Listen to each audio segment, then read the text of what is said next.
करायला पाहिजेत कारण 24/7 त्यांची ड्युटी असते. त्यांना उपाशी राहावं लागतं कधी कधी. ते नाही करायला पाहिजेत. हे तर आर्थिक घडी विस्कटल्याचं लक्षण आहे म्हणजे पोलिसांच्या राज्याची. अजून काही निघालं नाही पण ते चाललं आहे त्यांचे. पण ते सज्जित राजा जे आहे ती इलेक्शन पुरती असतं. Okay roll. हां रेडी. चला घ्या. माजी मुख्यमंत्री मनोहर जोशी यांचं निधन झालेलं आहे. कधी काळी तुमचे सहकारी होते, काय भावना व्यक्त करतात? त्यांच्या बरोबर काम करण्याची संधी बरीच वर्ष मला माननीय मनोहर जोशी साहेब सरांच्या बरोबर मिळाली. सर म्हणून सर्व शिवसेनेला ते त्यावेळेस परिचित होते. सर म्हटलं की मनोहर जोशी सर. खरं तर हेडमास्टर सारखी त्यांची भूमिका असायची. जेवढे मनोहर जोशी सर शिस्तीचे कडक तेवढेच आतून मात्र मनोहर जोशी सर कोमल हृदयाचे म्हणून त्यांची होती. खरं तर बाळासाहेबांच्या बरोबर निष्ठेने प्रामाणिकपणे आणि आयुष्याच्या शेवटपर्यंत त्यांनी निष्ठा आणि सेवा कायम ठेवलेली. सरांच्या बरोबर मला खूप वर्ष काम करायची संधी मिळाली.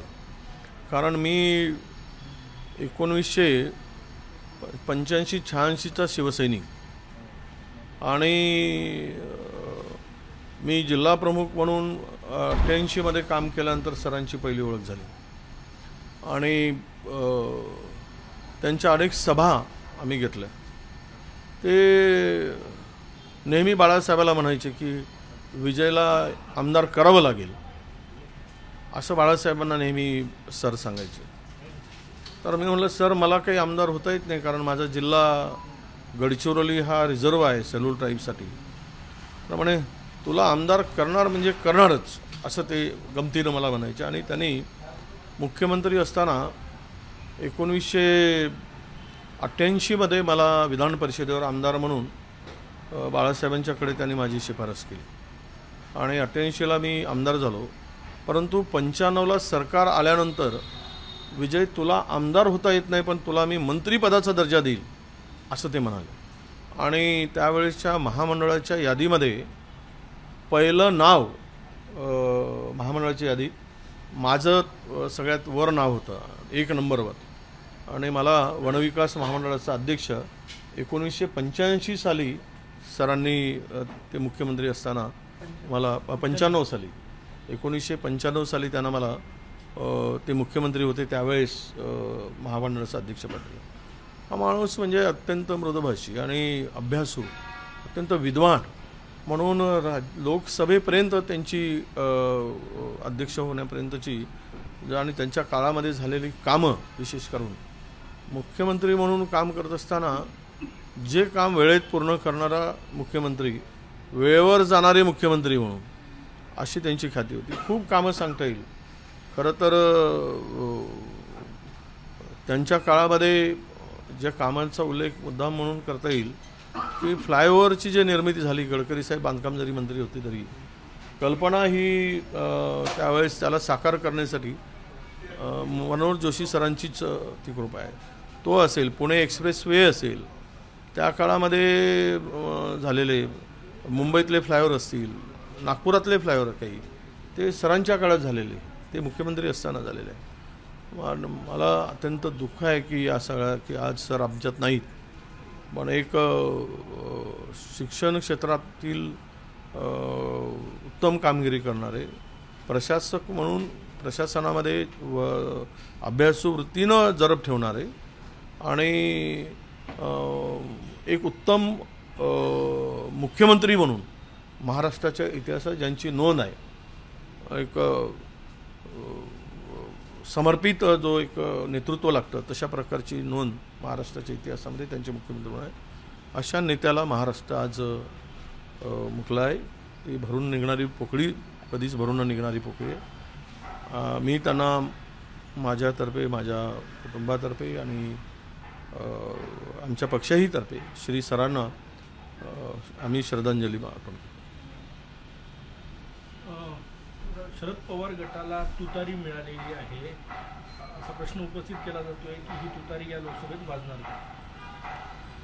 वाजवण्यासाठीच घेतली आहे. आता आमच्याकडे यांना वाजवण्याच्या पलीकडे काय शिल्लक, हे वाईट काय करू शकतात? आता सत्ताधारी त्यापेक्षा अधिक काही वाईट करतील असं मला वाटत नाही.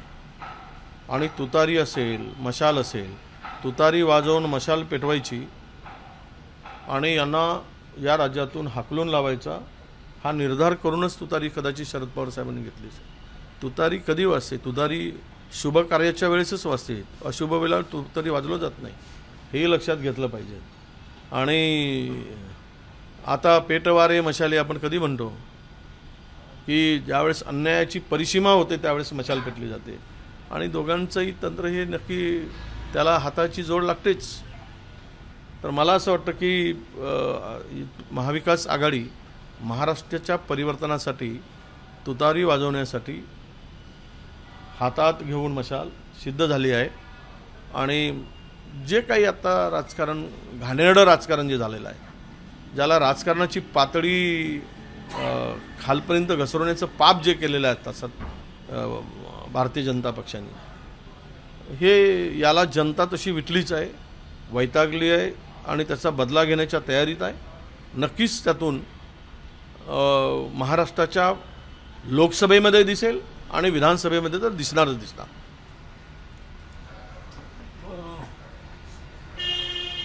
लोकसभेत जागा वाटप महाविकास आघाडीचं कधीपर्यंत होईल काय सांगणार? वंचित बाबत अजूनही अनिश्चितता आहे. नाही, वंचित बाबत अनिश्चितता म्हणण्यापेक्षा बोलणे सुरू आहे. वंचितला सोबत घेण्यासाठी आम्ही सर्व प्रयत्न करत आहोत.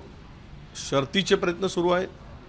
वंचित सोबत राहावी त्यासाठी आम्ही ते म्हणतील त्या ठिकाणी बोलायला तयार आहोत. ते म्हणतील त्या पद्धतीनं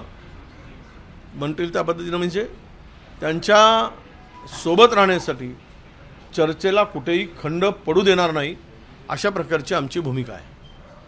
आणि मला वाटतं की प्रकाश आंबेडकर साहेब, आम्हाला विश्वासाने मी सांगेल की ते वंचित आघाडी आंबेडकर साहेबांची काँग्रेस महाविकास आघाडीबरोबर येईल आणि आम्ही चारही मिळून महाराष्ट्रामध्ये जे विष पेरलं जात आहे, जे राजकारण, घाणेरडं राजकारण जे आहे, त्यातून महाराष्ट्राला मुक्ती मिळवण्यासाठी आम्ही शर्तीचे प्रयत्न करू. कालच प्रकाश आंबेडकर म्हणाले की अजूनही 27-28 तारखेची अखेरची बैठक आहे, त्याचं निमंत्रण मिळालेलं नाही. ते नेहमीच असं म्हणतात की नाही, असं आहे की 27 तारखेची अजूनही फिक्स नाही, टेंटेटिव्ह आहे. फिक्स झाली 1-2 दिवसात की त्यांना निमंत्रण दिलं जाईल. 27 तारखेला किंवा जेव्हा बैठक होईल या बैठकीतूनच तोडगा निघेल आणि अंतिम बैठक असेल आणि जागा वाटप जाहीर होईल असा विश्वास नाही. नाही, आता आघाडीमध्ये असं काही डेडलाईन ठरवून होत नाही. चर्चेच्या फेऱ्या शेवटपर्यंत चालत असतात. तुम्ही म्हणाल की उद्याच झालं पाहिजे, परवाच होईल, असं होत नाही. शेवटपर्यंत चालत असतात. हे अनेक पक्षामध्ये चालत असतात. आता काही आघाडीमध्ये असलेले काही भारतीय जनता पक्षाचे काही सीटं वाटप झाले आहेत, सीट शेअरिंग झालं आहे, अंतिम फायनल झालं, असं कुठे आहे? आणि आम्ही कशाला घाई करायची? आम्हालाही पुढची काय स्ट्रॅटेजी आहे पुढच्यांची, त्या स्ट्रॅटेजीनं आम्ही वागू शेवटपर्यंत. पण मला वाटतं की या फरवरीमध्ये एंडपर्यंत हा तिढा सुटलेला दिसेल. 9 जागेचा तिढा अजून कुठेतरी सुटला नाही. 9 नाही हो, 6 जागेच आहे कुठेतरी. शरद पवारांना आणि उद्धव ठाकरेंना फोन केल्याची माहिती नाही, असं आहे की प्रश्न तुटेल. शेवट हायकमांड जे म्हणेल ते तर अंतिम आहेच ना आमच्यासाठी. उद्या राहुलजी म्हणतील किंवा मल्लिकार्जुन खरगे साहेब म्हणतील, मॅडम म्हणतील, तो अंतिम निर्णय असेल. त्यांनी सांगितलं की ते असं करा, आपलं तसंच करणार आम्ही. त्यामध्ये बदल करायचा अधिकारच नाही आम्हाला. शरद पवार को तुतारी चुनाव चिन्ह मिला क्या? नहीं, तुतारी तो शुभ काम के लिए बसती है, अशुभ काम के लिए थोड़ी बसती है. अभी ये शुभ संकेत है, उनको तुतारी दिया है. जब सत्ता का परिवर्तन होकर महाविकास आघाड़ी का मुख्यमंत्री आएगा और वहाँ भी तुतारी बजेगी, और लाने के लिए भी बजेगी, आने के बाद भी बजेगी. तुतारी तो बजनी है. मशाल से ये जो सरकार काम कर रही है, ये गलत नीतियों के आधार पर, और जो अत्याचार बढ़ रहा है, रोज़ बलात्कारों की संख्या बढ़ती जा रही है, उसको प्रोटेक्शन दिया जा रहा है. रोज़ आत्महत्या बढ़ती जा रही है, खून मर्डर में तो महाराष्ट्र अभी सबसे आगे दौड़ रहा है। तो कानून सुव्यवस्था बिगड़ चुकी है, किसान परेशान है, सोयाबीन का किसान परेशान है, कपास का किसान परेशान है, प्याज का हमने निर्यात के लिए एक्सपोर्ट के लिए हमने बयान उठाया करके ढोल बजाया गया था, उसमें भी वो गलत साबित हुए। प्याज का किसान, इनके आँख में प्याज निचोड़ेगा और इनके आँख भी लाल करने वाले, ये सब स्थिति जो दिख रही है। रोज़ पेपर फूटते जा रहे हैं और पेपर फोड़ा जा रहा है, पेपर के फोड़ने से माध्यम से पैसे कमाए जा रहे हैं। इसमें भी जो कंपनियां हैं सरकार को बिकी हुई है, सरकार से मिली हुई है, इसीलिए ईमानदार बच्चा जो है, होशियार बच्चा है, होनहार है, उसके साथ में अन्याय हो रहा है। और भर्ती के नाम पर पूरा महाराष्ट्र में ये सब बच्चों के साथ में खिलवाड़ किया जा रहा है। तो मुझे लगता है कि ये सब स्थिति को देखते हुए आज पवार साहब, उद्धव ठाकरे साहब, जो भी चिन्ह मिले, चेहरा अलग होता है। चिन्ह से क्या है, चिन्ह मायना नहीं रखता, विचार मायने रखे जाते हैं। और किसके साथ में मास है, मास कोई कभी भी फुटीरवादियों के साथ में नहीं जा सकता है। कोई भी सर्वे करा लो, इनकी हालत तो लोकसभा चुनाव के बाद ना घर का ना घाट का ये रहेगी। और रहेंगे घाट तो वो घाट कौन सा होगा पॉलिटिकल, वो भी पता चलेगा। इनको पॉलिटिकल, इनका सुसाइड इन्होंने किया है, ऐसा मैं मानता हूँ। जो इन्होंने पार्टी फोड़कर चंद समय के लिए, चंद खुशियों के लिए जो कदम उठाया है, तो ये कदम इनके लिए बहुत भारी होगा। और इनका नामो निशान तक मैं दावे के साथ में कहूँगा कि आने वाले पार्लियामेंट के बाद ये दोनों पार्टियां जो पार्टी फोड़कर बाहर हुए, ये दोनों पार्टियों का निशाना भी दिखेगा नहीं, ये मैं दावे के साथ कहूँगा। कांग्रेस के विधायक जिस तरह से बीजेपी में जा रहे हैं, तो शिवसेना शिंदे गठ के और बीजेपी के कुछ एमएलए आपके संपर्क में है?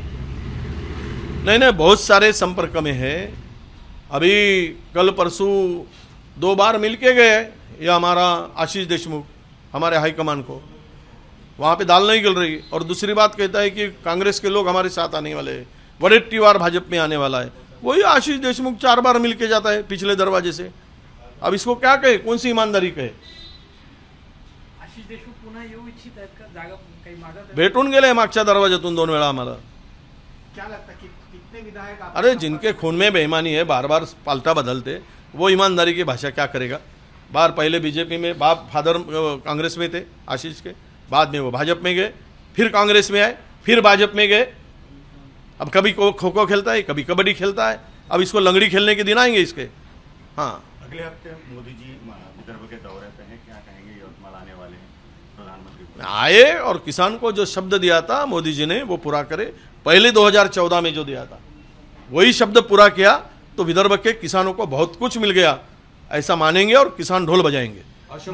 मराठीत सांगाल काही भाजपा शिवसेनेचे आमदार आपल्या संपर्कात आहे का? नेमके कोण? 100% तिकडे गर्दी झाली आहे।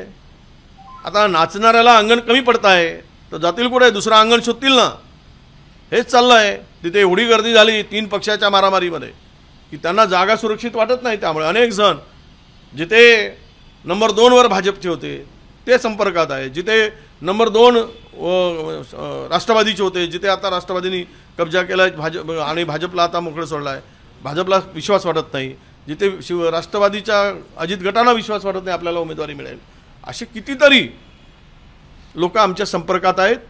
ते लाईन लांब झालेली दिसेल, बडी लंबी लाईन दिखेगी, एवढा मी विश्वासाने सांगतो।